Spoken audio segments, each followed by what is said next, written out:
Back again, this is TV3Newday. The team is here. There's a lot to talk about. Some more exposés on the cathedral here there. Oh, my days. Oh, my days. Sorry, no. How you doing, though, Johnny? Johnny, good morning to you. Morning, darling. I don't know what to think. Because you're tired, eh? Yeah, because at every step, There's always there's something that comes up that says that we are building a house of truth on a foundation of deception and lies. It is not good at all. And yesterday it hit me so hard. I was thinking, why would anybody, we go to Israel, we go to Jerusalem, people go to Mecca because we believe it is a holy place, it was built on truth, da da da da da. If I live in Italy, will I leave Rome to come all the way to Accra, Ghana, Ridge, and come and see or pray in a cathedral that has been built and so far demonstrated that it's been shrouded in all this dishonesty? Would I? Would I believe that my prayers will go up to God? Because at every step of the way, the lies and deception is so glaring. It's not funny anymore. It's not at all, Johnny. I feel exactly the same way. In fact, It's even not funny. thinking about the constitution of this board, if we say it's a public, it's for the public, it's for the Public state. enterprise, Well, yeah. Parliament had no hand in picking out that board, for example. yeah. That, for me, was, in fact, strike one. Why was Parliament not involved in that? What procurement laws was this subjected to? Is it a single sourcing situation? If we are celebrating David Ajayi, and of course we've talked about all the achievements, it's a treat to have somebody like that design your cathedral. But at this time, we don't have money for treats. I would love to go to Paris. But when I check my accounts, where I stand at this moment, it's not a priority. Now, we want to find as many David Ajayis as possible. Why not open up the bidding so that we can have a competitive price? You have to be prudent with your spending at a time like this. Why just award it to one person when if you open it up, it's competitive? Then you can compare prices and then find ourselves the next David Ajayi because you've allowed maybe a young architect or a budding firm to get involved and build this. I'm not This surprised. is a premium thing that we've gone and paid for at a time when we can't even afford the basics. It is not, it blows my mind. I'm not surprised, and I'll take you back to... Why aren't you surprised? Let's go back to the controversy surrounding the motorway construction. Yes. I remember that the roads minister was asked to explain why the deal was given to, I think it was a Brazilian company or so, and even that I think was sole sourcing as well.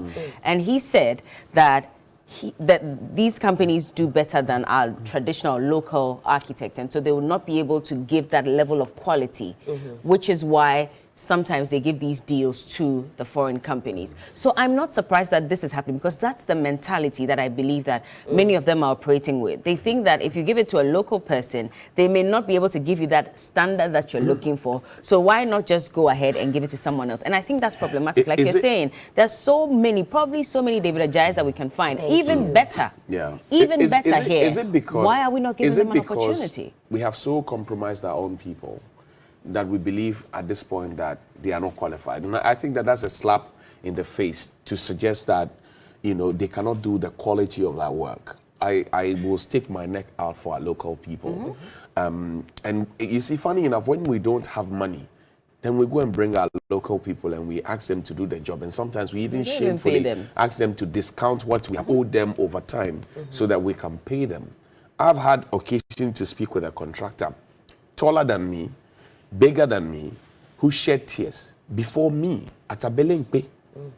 He just stopped us and started talking to us and telling us how he had just left a meeting at a Lisa hotel and they had been told to discount what was owed them about 3, 4, 5 years backlog, just so they could be paid. And he says, look, I owe the bank. The bank doesn't care whether my money has been paid or not.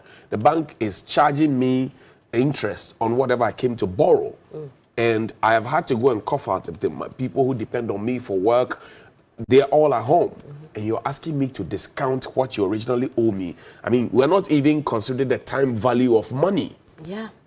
I was happy yesterday with the swift nature in which the Jukwa, situation was fixed, and then the Accra motorway as well, how it was fixed. And then I mean, without a shadow of doubt, you give credit where it's due, and everybody who worked, Roads Minister, NADMO, any and every person who worked to get it done. But then at the end of the day, will we see this kind of swiftness in many other places? It should be the norm. That should be the norm. Absolutely. And you see, it comes back. When we raise some of these issues, people think that we're talking too much. But it is because we consistently raise issues and call their attention to it. That's why they fixed this quickly. Yeah. That's why they fixed this quickly. Wow. And now they are all happy to be taking credit for it. But when you point them to where the problem is, then they get angry. Wow. A lot for us to sink our teeth into this morning. But before that, let's touch base with Felicity Ahafianyo, Chief Forecaster with the Ghana Met. Felicity, good morning to you. Good morning, Helen. How are you? I'm doing very well. I hope you're all right as well. Yeah, by the grace, I'm doing much, much better today. Lovely. What can we expect for the weather today? Yes, today we are having mostly cloudy weather for most parts of the country. Last night till this morning, a moderate to severe storm moved over the northern region, which is going to cast cloudiness over those areas. Greater Accra will be mostly cloudy this morning. Some areas are likely to experience some slight rain this morning. Central and western region are also going to be mostly cloudy. The areas that we are looking out for rain today are Accra, we have 40% chance, Takrady, Aksin, Ho, Koforidua, Akimoda, Bole, Takwa, Katekrachi, Kintampo, Gosu, and Sunyani. These are the areas that we are anticipating rain that will affect them this afternoon into the evening hours. Temperatures will also be on the mild side. It's going to be 31 over most places. And then the north will have 33 to 34 degrees Celsius. For the sea, today we are having a lot of isolated thunder clouds over the sea. So it's not pretty cool for fishing activities. But then the experts, they have been going so they can go and do the fishing, but then they have to do it with caution because the state is still raw. The Volta Lake to some portions are okay, but then those over the Kwame Danso area into the transition, it's not pretty good. We are having some thunderclouds that is drifting in this morning. So they also just have to be on the lookout for any thunderclouds that may affect their activities. All right, Felicity, thank you so much for that weather update. Do have a wonderful day. The same to you. Okay. Well, that's the weather for the day. Some 40% chance of rain in the capital and beyond. A fairly wet morning as well. It is cold. The nights are particularly cold this time around. I get worried about people who sleep outside.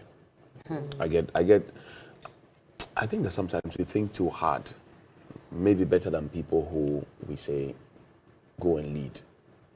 We think too hard and too deep, because some of the things that we talk about, you sometimes have a conversation with them and they're detached from the reality on the ground.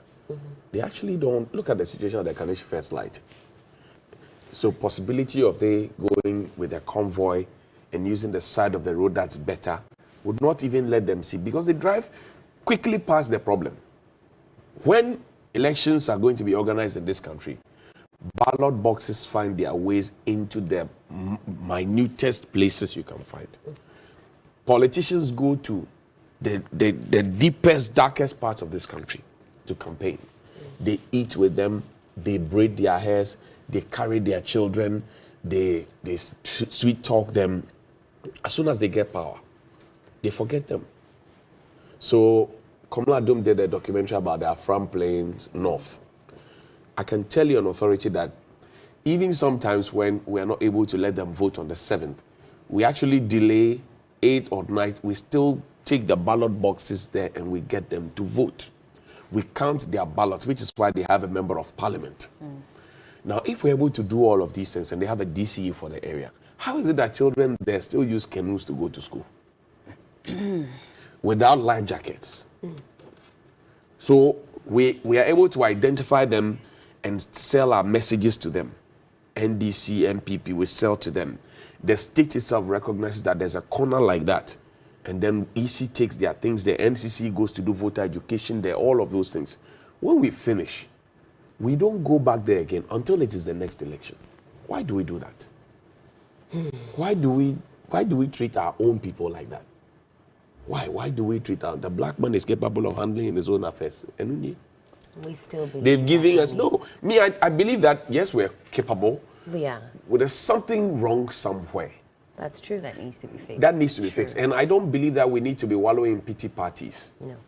I believe that if we put the right people at the right places and we have our priorities right, we will do better than we're doing. I mean, two things can be true at the same time, but it's important for us to get our priorities right. Get them right. That's, Get them right. That's super important. Well, Johnny will be biting very shortly. Thank you again for your company this morning. This is New Day on TV3.